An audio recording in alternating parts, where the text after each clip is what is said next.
अस्सलामु अलैकुम वरहमतुल्लाहि वबरकातुहू। आज की इस वीडियो के ज़रिए से हम आपको ये बतलाने वाले हैं कि किन ऐब की वजह से जानवर की कुर्बानी करना दुरुस्त नहीं है। आज की हमारी वीडियो बहुत ख़ास है। आज इस वीडियो के ज़रिए से हम आपको बतलाने वाले हैं कि कौन कौन से ऐब अगर जानवर के अंदर पैदा हो जाए जिसकी वजह से उस जानवर की कुर्बानी करना बिल्कुल दुरुस्त नहीं है। अगर हमने इन ऐब के होते हुए जानवर को कुर्बान किया और उसकी कुर्बानी की तो हमें कुर्बानी करने का सवाब नहीं मिलेगा। तो देखिए, सबसे पहली चीज़ है, गालिबन 11 या 12 चीज़ें हैं जो ऐब हैं वो 11 या 12 हैं जिनकी वजह से जानवर की कुर्बानी करना दुरुस्त नहीं है। तो सबसे पहली चीज़ है कान, कि अगर किसी कुर्बानी के जानवर का पैदाइशी तौर पर बिल्कुल कान ना हो, या दोनों कान ना हो, या एक कान ना हो, या कान तो हो या बिल्कुल छोटे छोटे कान हो, या पैदाइशी तौर पर कान तो थे लेकिन आधे से ज़्यादा कटे हुए हों, यानी तिहाई कटा हुआ हो, तो ऐसे जानवर की कुर्बानी करना दुरुस्त नहीं है। अलबत्ता थोड़े से कटे हुए हों, मामूली से कटे हुए हों, तो ऐसे जानवर की कुर्बानी करना दुरुस्त है। लेकिन अगर अक्सर आधे से ज़्यादा कटे हुए हों या पैदाइशी तौर पर कान उगे ही ना हो, तो ऐसे जानवर की कुर्बानी करना दुरुस्त नहीं है। तो दूसरा ऐब है अंधा, यानी ऐसा जानवर जो बिल्कुल अंधा हो, जिसे कुछ भी नहीं दिखाई देता हो, तो ऐसे जानवर की कुर्बानी करना भी दुरुस्त नहीं है। या फिर काना जानवर, यानी ऐसा काना कि जो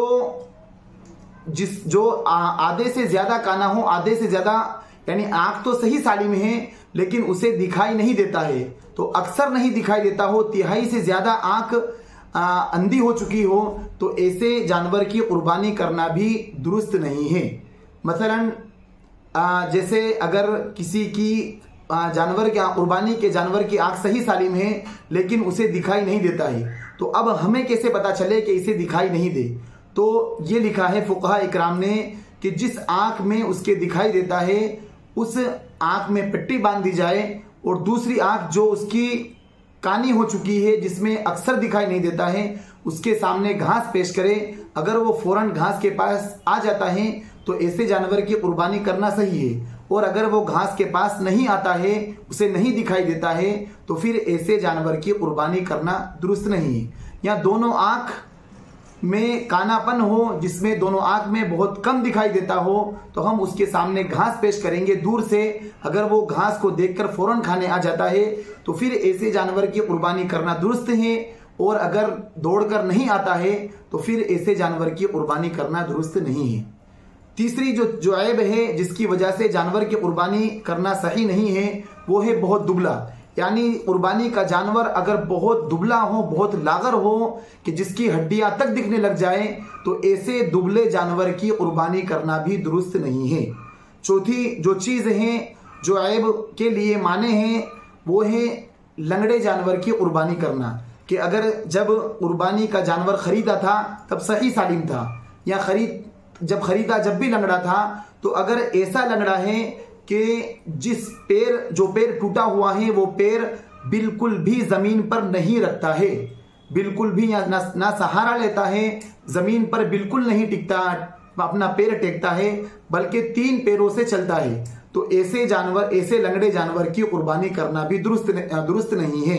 या जो मज़बहा, यानी कुर्बानी करने की जगह जहां जानवर को कुर्बान किया जाएगा, कुर्बानी दी जाएगी, वहां तक भी नहीं जा सकता है, ऐसे जानवर की कुर्बानी करना भी सही नहीं है। अलबत्ता मामूली सी लंगड़ाहटपन है, या जिस पैर में लगी हुई है, या जिस पैर में कांटा चुभा हुआ है, वो पैर जमीन पर टेकता है, चाहे थोड़ी देर टेकता हो, चाहे उस पर वजन ना रखता हो, ऐसे जानवर की कुर्बानी करना सही हो जाएगी। अलबत्ता ऐसा लंगड़ा हो जो बिल्कुल भी अपना पैर जमीन पर नहीं टेकता है, उसकी कुर्बानी करना सही नहीं है।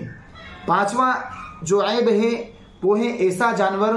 जिसके थन खुश्क हो चुके हों, जिसके दूध खुश्क हो चुके हों, यानी मसलन अगर भैंस ज़बा करने वाले हैं, तो अगर उसके 2 थन खुश्क हो चुके हैं जो बिल्कुल दूध देने के काबिल नहीं रहे, लायक नहीं रहे, या बकरी ज़बा कर रहे हैं और उसका एक थन खुश्क हो चुका है, यानी अब वो दूध देने की सलाहियत नहीं रखता है, तो फिर ऐसे जानवर की कुर्बानी करना भी सही नहीं है। छठा जो ऐब है वो है ऐसा जानवर जिसकी नाक कटी हुई हो, जिस जानवर की नाक कटी हुई हो उसकी कुर्बानी करना भी सही नहीं है। सातवां जो है वो है ऐसा जानवर जो ना नर हो ना मादा हो, यानी ऐसा जानवर जो ना बकरी हो ना बकरा हो, उसमें नर और मादा दोनों की अलामत मौजूद नहीं है बल्कि सिर्फ एक पेशाब करने की जगह है, तो फिर ऐसे जानवर की कुर्बानी करना भी सही नहीं है। या ऐसा जानवर जिसमें नर और मादा की दोनों अलामतें एक साथ मौजूद हो, ना बकरे में है ना बकरी में है बल्कि दोनों अलामतें उसमें मौजूद हैं, तो ऐसे जानवर की भी कुर्बानी करना सही नहीं है। एक और जो ऐब है वो है पागल, यानी जानवर ऐसा पागल हो गया, ऐसा पागलपन उस पर तारी हो गया कि वो उसने घास खाना ही छोड़ दिया, तो फिर ऐसे जानवर की कुर्बानी करना भी सही नहीं है। 10वीं जो चीज है कि ऐसे जानवर जिसको खारिश हो चुकी है, यानी खुजली हो चुकी है और वो खुजली की वजह से उसका पूरा गोश्त खत्म हो चुका है, बहुत ज्यादा दुबला हो चुका है खारिश की वजह से, तो ऐसे जानवर की भी कुर्बानी करना सही नहीं है।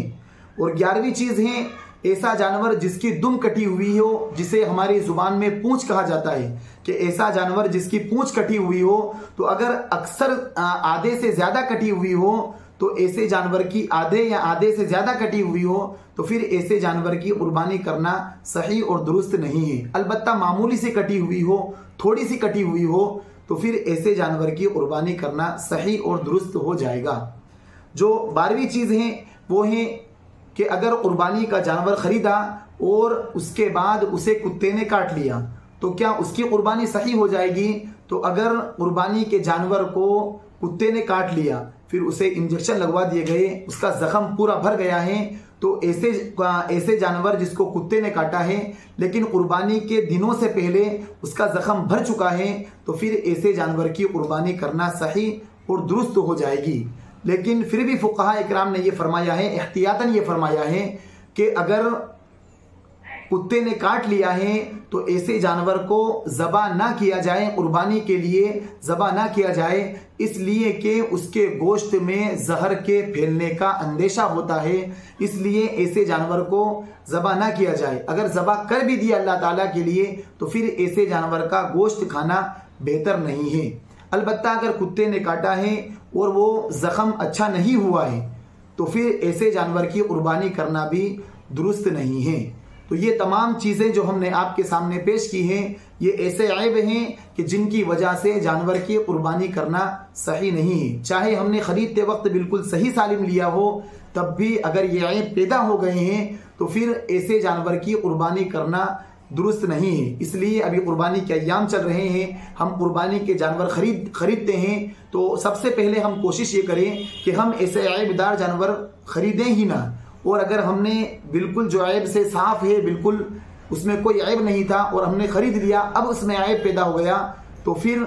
ऐसे ये जो अगर ऐब पैदा हो जाए तो फिर इनको कुर्बानी में करना सही नहीं है। अगर मालदार शख्स है जिसे अल्लाह ताला ने खूब माल दे रखा है, तो अगर ये ऐब पैदा हो गए जो हमने अभी आपको बतलाए हैं, तो फिर वो दूसरा जानवर खरीदे। और अगर गरीब शख्स है जिस पर कुर्बानी वाजिब नहीं थी और अगर उसके यहाँ पर ये इस जानवर में ऐब पैदा हो गया है, तो वो उसी ऐबदार जानवर की कुर्बानी कर सकता है। उसके लिए दूसरा जानवर खरीद कर कुर्बानी करना ज़रूरी नहीं है। और ये जो मसाइल हमने आपको बतलाए हैं, जितने भी ऐब हमने आपको बतलाए हैं, ये मशहूर दारुल इफ्ता जामिया बिन नूरी टाउन से लेकर हमने आपको बतलाया है। अगर आपको हमारी वीडियो अच्छी लगे तो आप शेयर करें और हमारे चैनल को सब्सक्राइब करें। फजज़ाकुमुल्लाहु खैरन व अहसनल जज़ा।